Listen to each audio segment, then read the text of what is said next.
తాకట్లో ఉన్న మీ బంగారాన్ని విడిపించి ఆ రోజు ఆన్లైన్ రేటుకి కొంటాం. Sharma gold company. నమస్కారం అండి, సుమన్ టీవీకి స్వాగతం. నేను గీతాంజలి. ప్రస్తుతం మనతో పాటు ఉన్నారు వైదిక ఆస్ట్రాలజర్ గోనుగుంట్ల సురేష్ బాబు గురువు గారు. వారితో మాట్లాడి ఈ మార్చి 10 నుంచి గురు అనుగ్రహం అనేది ఒక 3 నెలల పాటు ద్వాదశ రాశుల వారిపైన ఏ విధంగా ఉండబోతుందో గురువు గారి మాటల్లో విని తెలుసుకుందాం. గురుగారు నమస్కారం అండి. గీతాంజలి గారు నమస్కారం అండి. చాలా సంతోషం మీతో మాట్లాడడం. చాన్నాళ్ళు అయిపోయింది, ఎప్పటి నుంచో అనుకున్న సమయం రావాలి దేనికైనా. అంతేనండి. గురుగారు, మరి గురువు వక్రగతి నుంచి మళ్ళీ యథాస్థానానికి వస్తున్నారు మార్చి 10వ తారీఖు నుంచి అని విన్నాము. మరి ఈ సందర్భంగా ద్వాదశ రాశుల వారికి గురువు ఎలాంటి అనుగ్రహాన్ని అందిస్తారు? ఎందుకంటే గురువు అనగానే ఎప్పుడూ అనుగ్రహించే గ్రహం అని చెబుతూ ఉంటారు కాబట్టి, మరి ఆ బృహస్పతి గురువు ఎలాంటి అనుగ్రహం అందిస్తున్నారు, ఏ ఏ రాశుల వారికి ఎలా ఉండబోతుందో తెలియచేస్తారా? ఓం గం గణపతియే నమః. స్వర్ణలక్ష్మి నమస్తే అస్తు. పరబ్రహ్మ స్వరూపిణి రాజ్యం దేహి ధనం దేహి సర్వకామాంచ దేహి మే. స్వర్ణలక్ష్మి అమ్మవారు ప్రతి ఒక్కళ్ళకి పరమానందంగా ఉండే ఒక బ్రహ్మ జ్ఞానాన్ని ఇవ్వాలి. ప్రతి ఒక్కళ్ళు తమ కళ్ళతో హోలిస్టిక్గా ప్రతిదాన్ని చూడగల ఒక సామర్థ్యం మనకి ఇవ్వాలి. అలా ఇచ్చే ఒక శక్తి స్వర్ణలక్ష్మి అమ్మవారికి ఉంటుంది. ప్రతి ఒక్కళ్ళకి రాజ్యం దేహి వాళ్ళకి ప్రతి ఒక్కళ్ళకి రాజ్యం దేహి అంటే ఏంటి, వాళ్ళకి అథారిటీ, పవర్, స్టేటస్ సింబల్ ఉండాలి. ధనం దేహి, విపరీతంగా ధనం ఉండాలి. సర్వకామాంచ సిద్ధి, ప్రతి ఒక్కళ్ళకి వాళ్ళ మనసులో ఎలాంటి కోరిక కోరుకున్నా ఇమ్మీడియట్గా తక్షణం నెరవేరాలి అని చెప్పేసి స్వర్ణలక్ష్మి అమ్మవారిని. మనకి వివేకం ఉండాలి. ఏ పని చేసినా కానీ రాంగ్ డెసిషన్స్ మనం ఏది చేసుకున్నా కానీ 10 ఏళ్ల తర్వాత 15 తర్వాత అయ్యో ఆ భూమి కొన్నాను, రాంగ్ డెసిషన్ ఇప్పుడు రియలైజ్ అవుతూ ఉంటాం.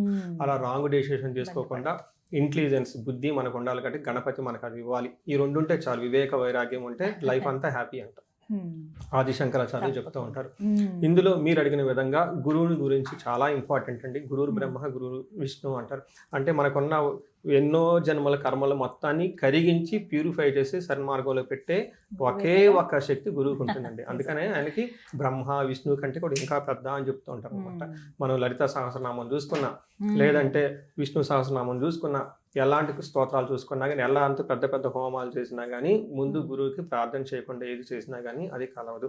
గురువుకి నమస్కారం చేయకుండా వెళ్ళినందుకు ఇంద్రుడికి ఇంద్ర పదవి పోయింది, బ్రహ్మపాతం చుట్టుకొని ఇంకా మళ్ళీ ఆయన స్వర్గం రాలేదు. ఆ తర్వాత అది ఇంకా డిఫరెంట్ స్టోరీ. వాళ్ళ వైఫ్ అదంతా మళ్ళీ గురువు దగ్గరికి వెళ్ళేసి అది పెద్ద ప్రొసీజర్ అనమాట. అంత పెద్ద శక్తి ఉంటుంది ఆ గురువుకి. చూడటానికి చాలా సింపుల్ గా ఓకే లోన్ ఏదో సంధ్యావందనం చేసుకుంటా, మంత్రాలు చదువుకుంటా ఏదో లాగా ఉంటుంటారు అనమాట. బట్ వాళ్ళ చూపుకి, వాళ్ళ దృష్టికి, వాళ్ళ యొక్క ప్రెజెన్స్ కి చాలా ఇన్ఫ్లుయెన్స్ ఉంటుంది అనమాట. మనకి ఈ కాలంలో కనుక చూసుకుంటే గురువు ఎవరు అంటే అడ్మినిస్ట్రేటర్, ఓకే, ఈజ్ అ మంత్రి. సో మేనేజ్మెంట్ స్కిల్స్, ఎవరైనా కనుక మేనేజ్మెంట్ పదవిలో ఉన్నారు అంటే, లేకంటే రాజరిక పదవిలో ఉన్నారు అంటే, అధికారం ఉందంటే వాళ్ళ పక్కన గురువు కంపల్సరీ ఉండాలి. ఒక గురు దృష్టి రాజు ఈ సూర్యుడు దృష్టి ఉంటే వాళ్ళు మంచి సీనియర్ లెవెల్ పొజిషన్లో అయిపోతారు. 10 మందిని నాయకత్వ లక్షణాలు ఉంటాయి అని చెప్తూ ఉంటారు. ఎప్పుడైతే గురు దృష్టి లేదో, శని దృష్టి ఉందో, వాళ్ళు రాజరికం వచ్చినా కానీ దాన్ని కాపాడుకోలేక కోల్పోతారు అని చెప్పేసి చెప్తూ ఉంటుంది. కొంతమంది పొలిటీషియన్ వాళ్ళు నా దగ్గరికి వస్తుంటారు, ఏమంటే ఇప్పుడు నాకు పదవి వస్తుందా, ఉంటుందా, పోతుందా అని అడుగుతూ ఉంటారు అనమాట. ఈ కాంబినేషన్ మనం చూసేది. సో గురువు ఈజ్ ద వెల్ ప్రొటెక్టర్ అండి. సో మనకి గురువు ఏం చేస్తారు? ఫండమెంటల్ బేసిక్ క్వశ్చన్ చూసుకుంటే ఫస్ట్ ఆయన మనకి ధనాన్ని ఇస్తారండి. చాలా మందికి తెలియదు. మనకి గురువు ద్వారానే మనకి ధనం వస్తుంది. ఎవరైనా కనుక సరిగ్గా ధనం రావట్లేదు అనుకుంటే గురువుని ఇగ్నోర్ చేస్తున్నారు. అందుకని గురు సేవ చేసుకుంటే, శుశ్రూష చేసుకుంటే నిదానంగా ధనం వస్తుంది. తర్వాత సంతానం, తర్వాత జ్ఞానం, తర్వాత ఇలా అన్ని అనమాట. వేదిక నాలెడ్జ్, భక్తి, ఆధ్యాత్మికత, ధర్మచింతన ఇవన్నీ గురువు ద్వారా వస్తూ ఉంటాయి అనమాట.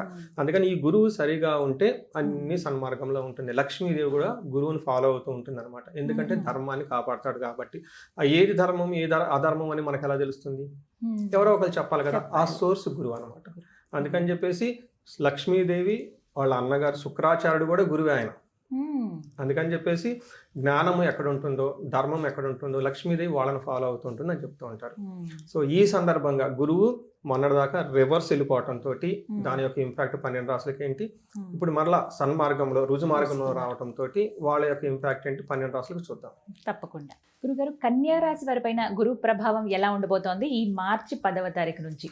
అంటే అనుగ్రహిస్తాడా, లేకపోతే ఇంకా ఏమైనా ప్రభావాలు చెడుగా ఏమన్నా ఉండబోతున్నాయా? చెడా మంచా ఇవి కూడా మాట్లాడుకుందాం. సో లాస్ట్ 3 months నుంచి గురువుకి వీళ్ళకి చాలా రిలాక్సేషన్ ఉందండి. చాలా విషయాలు చాలా పాజిటివ్గా ఉంది. ఈ వక్రగతి అంటారు కదండి, ఇది చాలా మంచి జరిగిందని చెప్పుకోవచ్చు. వక్రగతిలోనే మంచి జరిగింది వీళ్ళకి. ఎందుకంటే రైట్ నో ఉన్న గురువు పొజిషన్ వీళ్ళకి ఉద్యోగంలో బాగా ఒత్తిడి ఉండే అవకాశం ఎక్కువగా ఉంటుంది, డైరెక్షన్ లెస్ గా ఉండే అవకాశం ఎక్కువగా ఉంది రైట్ నో. అయితే ఈయన వక్రగతితో ఉండటంతో ఈ 3-4 months ఏదైతే ఈ టైంలో వాళ్ళకి ఒక మంచి డైరెక్షన్ రావటం, ఒక స్థిరత్వం రావటం, ఇవంతా చాలా పాజిటివ్ ఉందన్నమాట. మరి ఇప్పుడు గురువు మళ్ళీ నార్మల్ అవుతున్నారు కాబట్టి వచ్చే ఒక 3 months వరకు మనకి ఇప్పుడు మార్చి నుంచి జూన్ వరకు ఈ 3 months వరకు గురువు యొక్క ప్రభావం వీళ్ళకి ఎలా ఉండబోతుందంటే, మనకి సంస్కృతంలో మహర్షులు రాశారనమాట గ్రంథాల్లో. ఏమని రాశారంటే ధాన్య నాశో ధనచ్ఛేదం వృధా సంచారణం భయం అని చెప్తారు. అంటే వీళ్ళకి ధాన్యం అనుకున్నంతగా రాదు, ధనం వస్తుంది, విపరీతంగా ఖర్చు అయిపోతూ ఉంటుంది. వృధా సంచారణం అంటే పర్పస్ లేకుండా అటు ఇటు తిరుగుతూ ఉంటారు, ఏం చేయాలో అన్నది క్లారిటీ ఉండదు, ఎందుకంటే చేస్తున్న పనిలో సరిగా రిజల్ట్ ఉండదు, ఫ్యూచర్ ఎలా ఉంటుంది అర్థం కాదు, అంటే కన్ఫ్యూజన్ లో ఉంటారు, ఎందుకంటే గురువు యొక్క కృప వీళ్ళకి సరిగా లేదు కాబట్టి. అంతేకాకుండా స్వజనైర్ దోషణం, వీళ్ళ కింద పని చేస్తున్న వాళ్ళు, వీళ్ళ చుట్టూ ఉన్న వాళ్ళే వీళ్ళని దూషిస్తూ ఉంటారు. ఈ పని ఎందుకు చేస్తున్నావు, ఆ పని ఎందుకు చేస్తున్నావు, అసలు నిన్న మొన్నదాకా బాగున్నావు, ఇప్పుడు ఇలాంటి డెసిషన్స్ ఎందుకు తీసుకుంటున్నావు, బాధలు ఎందుకు పడాల్సి వస్తుంది అంటూ ఉంటారు అనమాట. అంతేకాకుండా దశమస్థ యథా గురువు అంటారు, అంటే 10వ స్థానంలో గురువు అలా ఉంటే ప్రొఫెషన్ మ్యాటర్స్ లో వాళ్ళకి డైరెక్షన్ లాగా ఉంటుంది అని చెప్తూ ఉంటారు. మనకి పురాణాల్లో ఒక స్టోరీ ఉంది దీనికి సంబంధించి. శివుడు బ్రహ్మహత్య చేయటంతో ఆ బ్రహ్మ యొక్క శిరస్సు తన చిటికిన వేలికి అతుక్కుంటుంది. అటు కైలాసం వెళ్ళటానికి ఇష్టం లేక ఏం చేయాలో తెలవక కాశీ వీధుల్లో తిరుగుతూ భిక్షం ఎత్తుకుంటూ ఉంటాడండి. ఆ టైంలో ఆయన పేరు బలం ప్రకారం చూసుకుంటే శివుడికి 10వ స్థానంలో గురువు ఉండటం వల్ల ఇది జరిగింది అని చెప్తారు. ఆయన చేయాల్సిన పని ఏంటి, కైలాసంలో కూర్చోవాలి, అంతే కదండి. అక్కడ ఉండి ఆయన పని చేసుకుంటారు, సృష్టి స్థితి లయకారుడు అంటారు కదండి ఆయనకి. బట్ ఇక్కడ చేసే పని ఏంటి, కాశీ వీధిలో తిరగటం. ఏమైనా సంబంధం ఉందా, లేదు కదా. ఇలాంటి పరిస్థితి వచ్చే అవకాశం ఎక్కువగా ఉంటుంది. అంటే అప్పటిదాకా వాళ్ళు ఒక డిగ్నిఫైడ్ పొజిషన్లో ఒక C level వైస్ ప్రెసిడెంటో డైరెక్టరో స్కూల్ హెడ్ లేదంటే బ్యాంక్లో పెద్ద మేనేజరో ఏదో అయ్యి ఉంటారు. వాళ్ళు ఉన్నట్టుండి ఒక డిప్యుటేషన్ పదవో ఏదో వస్తుంది, దీనితో అక్కడికి వెళ్ళాల్సి వస్తుంది. అందులోనేమో సరిగ్గా ఏమంటారు అన్ఎండింగ్, అంటే ఇంట్రెస్ట్ లేకుండా వెళ్ళటం తోటి దేవుడా ఎంతకాలం ఈ రోజులు పాస్ అవుతుంది, ఇదేంటి అదేంటి, అటేమో మేనేజ్మెంట్లో అనలేడు, అలా అని వదిలేసిపోలేడు, అలా చేసుకుంటూ అటు ఇటు మధ్యలో ఏం చేయాలో అర్థం కాకుండా అటు ఇటు తిరుగుతూ ఉండి ఒక డిసప్పాయింట్మెంట్ కండిషన్లో ఉండే అవకాశం ఎక్కువగా ఉంటుంది. ఇది ఓవరాల్గా నాకు వచ్చే రియల్ టైం ఫీడ్బ్యాక్. మనకి మహర్షులు చెప్పింది ఒకటి, బట్ రియల్ టైం ఫీడ్బ్యాక్ ఎలా ఉంటుందంటే, ఉన్నట్టుండి టీచరు తీసుకెళ్ళిపోయి కొత్త స్కూల్ కన్స్ట్రక్షన్ జరుగుతుంది, అందులో గోల్మాల్ జరుగుతుంది, నువ్వు పోయి మానిటరింగ్ చేయమని అక్కడ పెట్టేస్తారు. అప్పటిదాకా వచ్చి బెల్ కొట్టి టయానికి వెళ్ళిపోయే వాళ్ళు అక్కడ కూర్చుంటే ఆ లారీ వాళ్ళతో ఈ ట్రిప్పర్ వాళ్ళతో మాట్లాడుకోవడం, కన్వర్జేషన్ డిఫికల్ట్ గా ఉంటుంది. ఇలా ఎక్కువగా జరిగి ఉండే అవకాశం ఉంటుందని మనకు చెప్తూ ఉంటారు. ఇలాంటి ఎదుర్కొంటారనమాట. మరి మీరు ఏమైనా పరిహారం చేసుకుంటే కాస్త కుదుటపడే అవకాశం ఉందంటారా? ఇంకా ఖచ్చితంగా అండి. వీళ్ళకి ఫస్ట్ ఏం చేయాలంటేనండి, ఎల్లో కలర్ దుస్తులు ఎక్కువ వాడుతూ ఉండాలి. గురుకి మనకి వీళ్ళకి మేధా దక్షిణామూర్తి స్తోత్రం అని ఉంటుంది, ఇది చదువుతూ ఉండాలి. ఇంతే కాకుండా ఒక్కసారి వీళ్ళకి గురువుకి సంపూర్ణ శాంతి పూజలు అని ఉంటుందండి. బేసికల్గా ఇది ఎక్కడ చేస్తారంటే మనకి ఎక్కడ ఎవరి పురోహితుల దగ్గరికి వెళ్ళినా కానీ చేస్తూ ఉంటారు. బట్ ఇది కాకుండా గుంటూరు దగ్గర కోటప్పకొండ అని ఉందండి, చాలా మంది తెలిసే ఉంటుంది. అక్కడ దక్షిణామూర్తి అవతారంగా కొండ మీద ఉన్న ఏకైక గుడి ఉంది, అది ఒక్కటేనండి. అక్కడ మనకి అరుణాచలం లాగా గిరి ప్రదక్షిణ చేస్తూ ఉంటారు, చిన్న ఆశ్రమాలు కూడా చాలా ఉంటాయండి, చాలా పీస్ఫుల్, చాలా బ్యూటిఫుల్ గా, పొల్యూషన్ ఫ్రీ ప్లేస్ అనమాట. అక్కడ దేవస్థానం వాళ్ళే చాలా చాలా వెరీ వెరీ నామినల్ ఖర్చుతో ప్రతి గురువారం దక్షిణామూర్తి హోమం చేస్తారు, గురు హోమం చేస్తారు. గురువుకి ఎక్స్క్లూజివ్ గా హోమం చేసే టెంపుల్ ఏంటంటే అదొకటే, కోటప్పకొండ చేస్తారు, ఇంకెక్కడ చేయరండి. ప్రతి గురువారం ఉంటుంది, ఎప్పటి నుంచో చేస్తూ ఉన్నారు అది. అలా ఎక్స్క్లూజివ్ గా గురువుకి అలా కొన్ని సంవత్సరాల నుంచి నిరాటకంగా చేస్తున్న గుడి ఏది ఉందంటే అక్కడేనండి. అక్కడ క్షేత్ర బలం అంటారు కదండి, చాలా పవర్ ఉంటుంది అక్కడ.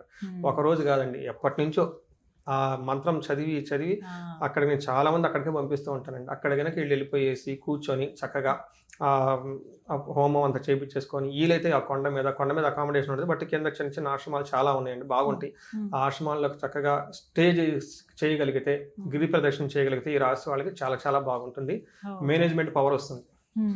సో ఇది నిజంగా ఇది కొత్త విషయం. ఖచ్చితంగా నేను ఇప్పటివరకు వెళ్ళలేదండి, దర్శనం చేసుకునే అవకాశం దొరుకుతుందని భావిస్తున్నాను శివయ్య పిలుపు కోసం. కానీ ఇదైతే ప్రతి గురువారం చేస్తారు కాబట్టి ప్రతి గురువు ఈ సంవత్సరం వరకు సుమారుగా కదండి, లేకపోతే ఒక 3 నెలల లోపు ఒకసారి వెళ్ళొచ్చినా మంచిదే. ఖచ్చితంగా అండి. చేయించుకుంటే ఈ జూన్ గురువు వరకు. చాలా అంటే ప్రొఫెషన్ లో మంచి స్ట్రాంగ్ గా ఉంటారు వీళ్ళు. చక్కగా వివరించారు. ధన్యవాదాలు గురుగారు. ధన్యవాదాలు.